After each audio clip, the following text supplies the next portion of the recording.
তোমাদের নানান সময় পড়াশোনার বিষয়ে কোনো সময় আমি পার্সোনালি অনেক সময় একটু ফোর্স করেছি যে পড়াশোনা করবে বা ক্লাস হইতে একটু হোমওয়ার্ক দিয়েছি, অথবা হয়তো তোমাদের কিছু সাজেশন দিয়েছি যে এইভাবে পড়লে জীবন উজ্জ্বল হবে, এইভাবে প্রস্তুতি নিলে জীবনটা আরো রঙিন হবে। তো এর মধ্যে যদি কোনো কথায় তোমরা কোনো আঘাত দিয়ে থাকো, তাহলে অবশ্যই নিজেদের ব্যাপারে মনে রাখবেন। কারণ আমার শিক্ষকতা জীবনে যে যাত্রাটা এটা হচ্ছে 9 বছরের নিয়মিত শুরু করে নানান ধরনের অভিজ্ঞতা হয়েছে শিক্ষা হিসেবে। কিন্তু অভিজ্ঞতা তোমাদের সাথে আমি শেয়ার করি। আমি শেরপুর সরকারি কলেজে 2020 সালে একদম শেষের দিকে আসছি, নভেম্বর 16 তারিখ। তারপরে বিভিন্ন সময় পরামর্শ দিতাম। সাইন্টিফিক শিক্ষার্থীকে আমি খুব মানে পড়া দিয়েছিলাম, ও ক্লাসে একটু ডিস্টার্ব করছে, এবং মানে সাইন্টিফিক শিক্ষা করতো ডিস্টার্ব করছিল, খুব বিরক্ত করতো। বেশ পড়া করে কথা ছেলেটা পড়াটা মনে রাখার পরে সেকেন্ড ইয়ারে উঠলো, তারপরে ফাইনালে রেজাল্ট হলো, অ্যাডমিশনে সে হচ্ছে মেডিকেল চান্স পেয়েছে। চান্স পাওয়ার পরে সে চান্স পেয়ে আসছে, এসে বলছে স্যার আমার চিনছেন? আমি তো বলছি স্টুডেন্ট, আমি কাকে চিনি? বলছে মনে নাই স্যার, আপনি বকা দিয়েছিলেন, মেডিকেল চান্স। তো এটা দুটো বিষয়, একটা হচ্ছে যে বকা কে চান্স পেয়েছে এরকম হতে পারে, আমার এমন হতে পারে যে স্যার আমি মেডিকেলে ভর্তি হয়েছি, আমাকে আপনি বকা দিয়েছেন। হ্যাঁ, আপনি মানে কাকে বকা দিয়েছেন চিন্তা করেন, বিষয়টা এরকম হয় যে আমরা শুধু হয়ে থাকি যে কাউকে একটু জোরে বকা দিলাম, সে আবার দেখা যাচ্ছে যে খুব ভালো পজিশনে গিয়ে আবার এসে না জানি বলে স্যার আমি দেখেন আজকে এটা হয়েছে, আপনাকে পাত্তা দেন না। হ্যাঁ, তো বিষয়টা এরকম পাত্তা দেওয়া না, বা বিষয়টা হচ্ছে তোমাকে আমাদের ট্রেন করা না। বিষয়টা হচ্ছে যে আমাদের কাজে তোমাদেরকে তোমরা যেন সঠিক করে থাকতে পারো, তোমরা যেন কোনো পদচ্যুত না হও, তোমাদের যে নির্দিষ্ট যে লক্ষ্য আছে লক্ষ্যচ্যুত না হও, সেটাই আমাদের কাজ। এই দীর্ঘ পথযাত্রায় তোমাদের আবারও বলছি, যদি কোনো সময় কোনো কথায় আমি আমার বিভাগে কারো দ্বারা কোনো মনে আঘাত পেয়ে থাকি, সেটা মনে রাখবেন। আরেকটা হচ্ছে যে আমি তোমাদের ডিপার্টমেন্ট বেশ কয়েকজন আসছিল এই প্রোগ্রাম আয়োজনরা, ওরা বলছিল আমরা বিদায় অনুষ্ঠান করবো। আমি বলছি যে বিদায় অনুষ্ঠান করার দরকার নেই, তোমরা এটা করো কোর্স কম্পিটিশন দিয়ে, কোর্স সমাপ্তি একটা দিবস উদযাপন করো। সেটা হলে কি হয় যে তোমরা এই জায়গা থেকে বিদায় নিচ্ছ, তোমাদের এর সাথে একটা কানেক্টিভিটি থাকছে। আর যদি মনে করো যে না এই ডিপার্টমেন্ট থেকে আমি চির বিদায় নিয়ে নিলাম, তাহলে মনে হবে যে তোমরা আসলে আমাকে কল করে দিচ্ছ। তোমরা এই বিভাগে পড়াশোনা করেছো মানে এই বিভাগ যতদিন এখানে থাকবে, এই কলেজ যতদিন থাকবে, এটা তোমার বিভাগ। আমি কিন্তু এই বিভাগে কেউ না। আমি যদি কালকে ধরো আমি ঢাকা কলেজে ভর্তি হয়ে যাই অথবা অন্য কোনো কলেজে ভর্তি হয়ে যাই, তবে কিন্তু আমি কখনোই বলবো না যে এটা আমার বিভাগ, এটা আমার ডিপার্টমেন্ট বলবো। কিন্তু তোমরা যখন পড়াশোনা করেছো এই বিভাগটা আজীবন তোমার বিভাগ। এর প্রতি তোমাদের দেখবে তোমরা যখন বের হয়ে যাবে, তোমাদের মমত্ব বোধ এখনকার থেকে তখন বেশি থাকবে। তখন একটা আমরা এটাকে ইংলিশে বলে নস্টালজিয়া, এক ধরনের নস্টালজিয়া কাজ করবে। অতীত ফিরে ফিরে পাওয়ার যে ব্যাকুলতা, এটা বারবার কাজ করবে। ফ্রেন্ডদের সাথে বিচ্ছিন্নতা হবে, হয়তো কার সাথে দেখা হবে না, সাক্ষাৎ হবে, তখন এই first year, second year, third ইয়ারের স্মৃতিগুলো বারবার মনে পড়বে। এবং এর মাঝে যদি শুভ স্মৃতি থাকে তোমার ভালো লাগবে, আর যদি স্মৃতিগুলো ভালো না থাকে তোমার খারাপ লাগবে। আরেকটা হচ্ছে যে তোমরা যারা আজকে পড়াশোনা করে শেষ করছো, অনার্স শেষ করতে যাচ্ছ, এখন তোমরা মাস্টার্স করবে, এমএ করবে, তোমাদের আমি সবসময় স্টুডেন্ট বলি তুমি এমনভাবে স্টুডেন্ট লাইফে তোমার সময়গুলো কাজে লাগাবে বা সময় অতিবাহিত করবে, কখনোই যেন তুমি ফিরে দেখে তোমার কষ্ট না হয়, কখনোই যেন মনে না হয় যে আর একটু চেষ্টা করলে আমার ভালো হবে, এটা যেন কখনো না হয়। যেহেতু আমাদের এখন সামনে কিন্তু বড় একটা পর্ব অপেক্ষা করছে, এটা হচ্ছে চাকরি জীবন। এবং এই জীবনে তোমরা ভালো করে প্রস্তুতি নাও, যে কখনোই মনে না হয় যে যদি আর একটু প্রস্তুতি ভালো হতো তাহলে আমি এই চাকরিটা পেতাম, অথবা এই জায়গায় পৌঁছাতে পারতাম, অথবা এই ব্যবসাটা আমি সফল হতে পারতাম, কখন যাতে এরকম বড় ব্যথা তোমার ভিতরে কাজ না করে। এটা তুমি সবসময় চিন্তা করবে যে আমি যা করছি ইটস ওকে, এটার জন্য তোমার আফসোস এটা যাতে কোনোভাবে না হয়, এই জিনিসটা খেয়াল করবে।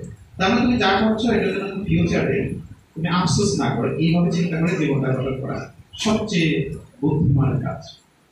এখন তোমরা এখন যথেষ্ট বড় হয়েছে, তোমাদের কোয়ালিফিকেশন আমাদের কোয়ালিফিকেশন প্রায় কাছাকাছি হয়ে যাবে, সেম হয়ে যাবে, কিন্তু আমরা অভিজ্ঞতার আলোকে তোমাদের থেকে একটু বেশি অভিজ্ঞ থাকবো। যেমন একজনকে জিজ্ঞেস করা হয়েছিল যে তুমি জীবন অনেক কিছু হতে পারবে, কিন্তু তোমার বড় ভাই থেকে কখন বড় হতে পারবে না, কারণ বড় ভাই 10 বছর পরে ওরও 10 বছর বয়স বেড়ে যাবে। আমার বড় ভাই যদি জবে পড়ে 2 বছরের পার্থক্য হয়, মরার আগে 2 বছর পার্থক্য থাকবে। এই যে বিষয়টা, এটা একটা বিষয় আছে যে তোমরা যখন চাকরি পাবে তখন আমাদের চাকরি বয়স হয়ে যাবে, আমরা গ্যাপটা থাকবে। এই জন্য বলি যে তোমাদের যদি কখনো এরপরেও জীবনের সিদ্ধান্ত নেওয়ার পরে যদি কখনো মনে হয় যে স্যারের কাছে একটু যায়, যেমন আমি সবসময় বলি যে I am always free for you, যে কোনো সময় তোমরা আমাকে মোবাইল থেকে কল দিয়ে বা মেসেঞ্জারে নক করে অথবা হোয়াটসঅ্যাপে নক করে যদি কোনো ধরনের পরামর্শ তোমাদের তখন মনে হয় চাকরির প্রস্তুতির ক্ষেত্রে, বা চাকরি কোনটা কোন দিকে তুমি গেলে ভালো হয়, কী ধরনের প্রস্তুতি নিলে তোমার জন্য ভালো হয়, তুমি চাকরি করতে চাচ্ছ না তুমি ব্যবসা করতে চাচ্ছ, কী ধরনের বিজনেসে গেলে তোমার জন্য ভালো হয়, অথবা বর্তমান প্রেক্ষাপটে তোমার কী করা উচিত, এই টাইপের যদি কোনো ধরনের তোমার পরামর্শের প্রয়োজন হয় তাহলে যে কোনো সময় আমাকে যে কোনোভাবে নক করে আমি আমার আমার সাধ্যের মধ্যে চেষ্টা করব তোমাদের পরামর্শ অথবা যে কোনো ধরনের যদি সহযোগিতা আমার করার সুযোগ থাকে। তোমরা এরকম মনে করবে না যে আমি এখন ডিপার্টমেন্টের স্টুডেন্ট না, তাকে নক করলে বিরক্ত হবে, এরকম কিছু আমি কখনো মনে করবো না। আমি সবসময় চেষ্টা করবো তোমাদের জন্য যদি কোনো ধরনের মানে পরামর্শ বা সহায়তার করার দরকার পড়ে বা আমার সাধ্যের মধ্যে থাকে করার চেষ্টা করবো তোমাদের। আর তোমাদের এই যে এতগুলো সুন্দর সুন্দর মুখ, হ্যাঁ, এটাকে আমার ডিপার্টমেন্টে থেকে বলা সত্যিকার অর্থে এটা খারাপ লাগার মধ্যে কাজ করছে। আর শিক্ষকদের একটা বড় সমস্যা হচ্ছে তারা যখন মন খারাপ করে থাকতে পারে, তোমরা চলে যাচ্ছ, বিষয়টা কিন্তু এরকম না যে একটা ইয়ার গ্যাপ যাচ্ছে, third year only fourth year ওঠার জন্য প্রস্তুত। এবং শিক্ষকদের একটা বড় বিপদ হচ্ছে যে তাদের বয়স সবসময় 25-এর মধ্যে রাখতে হয়, মনের বয়স। ফিজিক্যালি আমি কিন্তু এখন 35+ আমার বয়স, কিন্তু মনের দিক থেকে আমি 25-এর মধ্যেই রাখতে পারি, কারণ শিক্ষার্থীদের বয়স তখন 25-এর বেশি থাকে না, 25-এর মধ্যেই তারা চলে যায়, হয়তো 23-24-এর মধ্যে তারা এইখান থেকে চলে যাচ্ছে। আমরা ইন্টারমিডিয়েটে যখন আমরা যাই তাদের এখানে গেলে আমাদের বয়স 59 বছর পর্যন্ত আমাদের বয়স 18 রাখতে হয়। মানে 18 বছর বয়সের ছেলে বা মেয়েরা যে চিন্তা করছে, তার সাইকোলজি যেভাবে কাজ করছে সেটাই রাখতে হয়। এবং আরেকটা তোমরা যখন শিক্ষকদের বয়স করো দেখবে যে নানান কারণে তোমাদের মন খারাপ থাকে, পারিবারিক কারণে, সামাজিক কারণে, রাজনৈতিক কারণে, কিন্তু শিক্ষার্থীদের সামনে কখন মন খারাপ করে দাঁড়ানো যায় না। মন খারাপ করে দাঁড়ালে শিক্ষার্থীরা কিচ্ছু গ্রহণ করতে পারবে না। এই জন্য শিক্ষকতার সময় অনেক সময় আমাদের হচ্ছে নানান ধরনের অ্যাক্টিং করতে হয় যে আমি খুব ভালো আছি, হ্যাঁ, কারণ আমি যদি কোনো মুখ ভার করে থাকি, মুখ অন্ধকার করে আমাদের ক্লাস নেই, এটা কখনোই সুযোগ পায় না। এই জন্য আমাদেরকে সবসময় চিরতরুণ একটা ভাব নিয়ে থাকতে হয়। যদি তরুণরা আসে আবার চলে যায়, তোমরা চলে যাবে আবার বাকি আসবে, তো প্রত্যেকটা বিদায় আমাদের জন্য কষ্ট দেয়, কেননা পুরানরা বিদায় নেয়, নতুনরা আবার আসে, পুরাতন স্কুলের একটা রিলেশন হয়েছে, বিচ্ছিন্নতার একটা কষ্ট লাগে। তো তোমরা যেখানে যাও যদি তোমরা সফল হও আমাদের অনেক ভালো লাগে, যে সাফল্যের গল্প নিয়ে আসো আমাদের কাছে আমাদের ভালো লাগবে, ব্যর্থতার গল্প নিয়ে আসলে আমাদের খারাপ লাগবে, ঠিক আছে? এই জন্য আমরা চাই সবসময় তোমরা সাফল্যের গল্প নিয়ে আসো, হাসি মাখা মুখ নিয়ে আসো আমাদের সামনে, এবং তোমাদের জীবনের সর্বাঙ্গীন মঙ্গল কামনা করি। আমাদের জন্য দোয়া করতে, তোমাদের জন্য প্রাণ ভরে দোয়া থাকে, যেন তোমরা সবাই ভবিষ্যতে তোমাদের কাঙ্ক্ষিত লক্ষ্যে পৌঁছাতে পারো। আরেকটা বিষয় হচ্ছে যে আমি যতটুকু দেখেছি ব্যক্তিগত অভিজ্ঞতায়, যারা ইংলিশ ডিপার্টমেন্টে পড়াশোনা করে, মানে যেটা একদম সহজ ভাষায় বলতে গেলে তাদের না খেয়ে মারা যায় এরকম বিষয়টা হয়, মানে খাবারের জোগাড় একটা হয়ে যায়। বাংলাদেশের মতো যারা দেশে বলতে তৃতীয় বিশ্বের দেশে আছে যে সকল দেশের দারিদ্র্যের হার বেশি, ইংরেজি জানা মানুষের সংখ্যা কম, সেই সকল দেশে ইংরেজি জানা মানুষের গুরুত্ব কখনোই কমে না, হয়তো সাময়িক সময়টা নিষেধ হতে পারে। এই জন্য ইংরেজি জেনে তুমি যে একেবারেই বেকার হয়ে থাকতে, এটা সুযোগ খুবই কম। সুতরাং সাময়িক হতাশা আসতে পারে, 1 বছর 2 বছর হতাশা আসতে পারে, কিন্তু finally you must reach your goal. তোমরা অবশ্যই তোমার লক্ষ্যে পৌঁছাবে। আর একটা কথা তো বারবার বলি যে failures are the pillars of success. ঠিক আছে, তো তোমরা ব্যর্থ তো হবেই, স্বাভাবিক, এবং ব্যর্থ না হলে তুমি যে সফল হবে সেই সাফল্যের মজাটা কিন্তু পাবে। আর মানুষ ব্যর্থতার মধ্য দিয়ে কিন্তু সফল হয়। সুতরাং 1 বার 2 বার 3 বার ব্যর্থ হয়ে তোমার মুখ থুবড়ে পড়ে থাকবে না, ফ্রাস্ট্রেশন বা হতাশায় ভুগবে না। সবসময় মনে করতে আই মাস্ট, আমি অবশ্যই পারবো, না এটা বিশ্বাস রাখবে, এটা মনের প্রাণে বিশ্বাস রাখবে, এবং তোমার যে অর্জিত জ্ঞান আছে এটাকে কাজে লাগাবে, এবং ভবিষ্যতের জন্য ভালো করে প্রস্তুতি নাও। যারা বিসিএস পরীক্ষা দেবে, বিসিএস এর জন্য প্রস্তুতি নাও। আর যারা বিভিন্ন ধরনের পিএইচডি করতে বিভিন্ন প্রথম শ্রেণী 2য় শ্রেণীর পরীক্ষা আছে, চাকরি পরীক্ষাগুলো দাও। যারা এনটিআরসি এর পরীক্ষা দিতে চান, নিবন্ধন পরীক্ষা, তার প্রস্তুতি নাও। আরেকটা, আমি একদম যখন ক্লাস 9-এ পড়ি তখন বায়োলজির এক স্যার ক্লাস নিতেন, যে ফখরুদ্দিন, খুব ভালো ক্লাস নিতেন না, কিন্তু ওনার একটা কথা আমার খুব মনে লাগছিল আর কি, বারবার তিনি বলতেন। ওনার এরকম ছিল যে চাহে হাতি পায়ে ঘোড়া, আর চাহে ঘোড়া পায়ে ঘোড়া। তারা এই লাইন বলে পরে আবার এক্সপ্লেইন করতেন, ব্যাখ্যা করতেন। বলতো যে তোমার যদি প্রত্যাশা অনেক বড় থাকে, কিছু একটা পাবে, আর যদি প্রত্যাশায় থাকে ছোট, কিচ্ছু পাবে না। তার মানে you should have some kind of high ambition. অ্যাম্বিশনটা হাই রাখো, অ্যাম্বিশন পাবে। আর যদি অ্যাম্বিশনটা কোনো রকম রাখো, অ্যাম্বিশনটা চলে যাবে, মানে তুমি তার মানে প্রস্তুত করবে না নিজেকে। তো এই জন্য তোমাদের নজর রাখো একটু উপরের দিকে। অনার্স পাস করতে সবাই বিসিএস পরীক্ষা দিতে পারে। আমি বুঝি না যে আমাদের এই সরকারি কলেজ থেকে স্টুডেন্টদের বিসিএস দেওয়ার প্রতি অনীহা এত বেশি কেন, মানে অনাগ্রহ। নানান কারণ আমি বুঝি, প্রশ্ন করলে তারা বলে নানান কারণ, এই কারণ সেই কারণ, এটা কারণ সেটা কারণ। এরকম কোনো কারণ থাকা উচিত না। এই যে তোমাদের শেরপুরেরই তো মানুষ, আমার বাড়ি শেরপুর, শ্রীবর্তী, তোমাদের খালিদ স্যারের বাড়ি শেরপুরে, নাজিয়া ম্যাডাম বাড়ি শেরপুরে, ঠিক আছে, ফরিদ স্যারের বাড়ি টাঙ্গাইল। আমরা তো একদম মানে দেশের বাইরে থেকে বিসিএস ক্যাডার পাইনি এই এলাকায়, তাই না? পড়াশোনা কেউ, আমরা সবাই ইন্টারমিডিয়েট পর্যন্ত শেরপুরে পড়াশোনা করেছি, তারপরে না হয় আমরা বাইরে পড়াশোনা করেছি। কিন্তু তোমাদের কখনো মনে করা উচিত না যে আমার শেরপুরের মানুষ, আমি কি পারবো না বিসিএস ক্যাডার হতে। না, এটা কেন? তোমার কোয়ালিফিকেশন হচ্ছে তুমি অনার্স পাস করলে বিসিএস পরীক্ষা দিতে পারো, প্রিলিতে দিক রিটেনে দিক ভাইভাতে দিক চাকরি হবে। এই পদ্ধতিতে আমাদের বিশ্বাসটা রাখতে হবে। আমাদের এইটা বিশ্বাস আমরা হারিয়ে ফেলি নানান কারণে। মেয়েদের নানান কারণ, ছেলেদের তো আরো অসংখ্য কারণ আছে। এই কারণগুলো আর বা এই রিজনসগুলো পূর্ণ করতে হবে, ওকে উঠলে কিন্তু সফল হবে।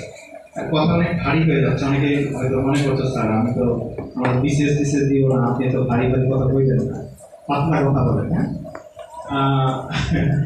পাতলা কথা তো সারা জীবন আমরা বলি, তাকে একটু হালকা ভারী বলি। সবারই টার্গেট থাকা উচিত যে বিসিএসটা অন্তত দেই, একটা দেই, 2টা দেই। যদি বিসিএস এর প্রস্তুতি তোমাদের ভালো হয়, তোমরা দেখবে পিএইচডি করতে আয়োজিত নন ক্যাডারের যে প্রথম শ্রেণী 2য় শ্রেণীর চাকরি আছে, এইগুলোতে খুব সহজে তুমি টিকে যাবে। আর যদি প্রথমে টার্গেট থাকে যে এনটিআরসি বা নিবন্ধন পরীক্ষাতে কোনো রকম একটা অ্যাপসে যাই মাত্র সে ঢুকে যাবো, তাহলে কিন্তু এটা করতে পারবে। তার মানে তুমি কিন্তু বাবার পেশায় চলে যেতে পারো। বাবার পেশা মানে হচ্ছে বাবা যে কৃষি কাজ করতো সেখানে যেতে হবে। বাবা যদি বাবার পেশা থাকে সেই পেশায় ফিরে যেতে হবে। চাহিদাটা এবং তোমার প্রত্যাশাটা বড় করলেই, আবার বলছি, বড় করলেই তুমি ছোট প্রত্যাশায় ছোট লক্ষ্যে পৌঁছাতে পারবে। ছোট লক্ষ্য থাকলে লক্ষ্যে পৌঁছাতে পারবে, লক্ষ্য ছোট হয়ে যাবে। অনেক কথা বলেছি, এই কথা, এই ভারী কথা পরে আমি খেয়াল করছি, মুখের দিকে তাকিয়ে দেখছি অনেকের চোখ মুখে অনেক ভারী হয়ে গেছে। মনে হচ্ছে যে স্যার কঠিন বললেন, আমরা পিছিয়ে দিব না, এটা দরকার। এই যন্ত্রণা দরকার নেই, যন্ত্রণা না, মানে তোমার জীবন তোমার ফিউচার, এটা তুমি তোমার চিন্তা করবে। অনেকে আছে যে চাকরি করবে না, সেটা তো অন্য বিষয়, চাকরি করতে চায় না, তারা ভালো বিজনেস করো, ব্যবসা করো, সেখানে সফল হবে, তাদের কোনো সমস্যা নেই। আমার কথা হলো তুমি যা চিন্তা করছো সেইটা দেখা। আর আশা করি সবাই আগামী দিনগুলো খুব ভালো কাটুক এবং ভালো কাটবে, এবং সবাই সাফল্য সহ ডিপার্টমেন্টে মিষ্টি নিয়ে আসবে। আর আরেকটা বিষয় হচ্ছে যে বিভিন্ন চাকরি পরীক্ষা যে হইবে তোমাদের কাগজপত্র সব জায়গায় তো লাগে, বিভিন্ন কিছু লাগে। আমি যেখানে থাকি, যে কোনো মুহূর্তে যে কোনো অবস্থায় থাকি, আমাকে নক করবে। আমি যদি কলেজে না থাকি আমার বাসায় গেলে, বা আমি যেখানে থাকি শিবপাড়াতে থাকি, ওইখানে গেলে আমি যদি থাকি সেক্ষেত্রে তোমাদের কাগজপত্র যদি সপ্তাহে কখন বিশেষ দরকার হয়, যেমন সন্ধ্যার সময় দরকার হয়, অনেক সময় যে কালকে একটা পরীক্ষা আছে, তোমার খেয়াল নাই, রাতে 7টা হচ্ছে, সন্ধ্যা 7-8টা হচ্ছে, 9টা হচ্ছে, 10টা হচ্ছে রাতে, কোথায় সপ্তাহে যেতে পারবে, তখন কোনো হেজিটেশন ফিল না করে আমাকে নক করবে। আমি তোমাদেরকে অবশ্যই কাগজটা সপ্তাহে করে দেবো। আর যদি অনেক চাকরি পরীক্ষা সিভি তৈরি করতে গেলে রেফারেন্স লাগে, সিভির কমপক্ষে 2জন রেফারেন্স লাগে। আমার রেফারেন্স যদি তোমরা ইউজ করতে চাও কোনো সমস্যা নেই, আমাদের যদি কোনো জায়গা থেকে ফোন দেয় আমি তোমাদের গ্রাহক চিহ্ন বলে দেবো যে আমি চিনি, ঠিক আছে। অনেক সময় রেফারেন্স যে 2জন রেফারি দেওয়া হয় তাদেরকে মোবাইল থেকে কল করে জানতে চাই, ঠিক আছে। চাকরি হওয়ার পরেও যাদের নিবন্ধন হয় ওদের কোনো ভেরিফিকেশন ফর্মে রেফারেন্সে একজন মধ্যে 2জন লাগে আর কি। ওইখানে যদি কখনো আমাকে আমার নাম ব্যবহার করো, শুধু আমাকে শুধু জানাবে ফোন করে আপনার নামটি ইউজ করেছি, আপনার ডেজিগনেশন সহ। যদি কখনো কল দেয় আপনি বলে দেন, এটা প্রয়োজন হয় তোমরা এখানে ইউজ করতে পারবে। আমার মোবাইল ফোন এটা কলেজ সহ এটা ব্যবহার করতে পারবে, কোনো সমস্যা নেই। আর অনেক কথা বলছি, বাইরে কালচার আছে, স্যারের কথা বলতে স্যারের কথার পরে আর পরে স্যার সম্মত আজকে একটু ব্যস্ত, স্যার চলে গেছেন। নাজিয়া ম্যাম একটু সিক, মানে সিক হচ্ছে সুখবর পাওয়ার জন্য ম্যাডাম আমাদের সুখবর দেওয়ার জন্য অসুস্থ আর কি। তো এটা হচ্ছে ম্যাডাম হচ্ছে খুশির অসুস্থ, হ্যাঁ। ম্যাডাম যেন থাকতে পারেনি, কালচার কথা বলে এরপর আমরা এই আমাদের প্রোগ্রামটা শুরু করবো। হ্যাঁ স্যার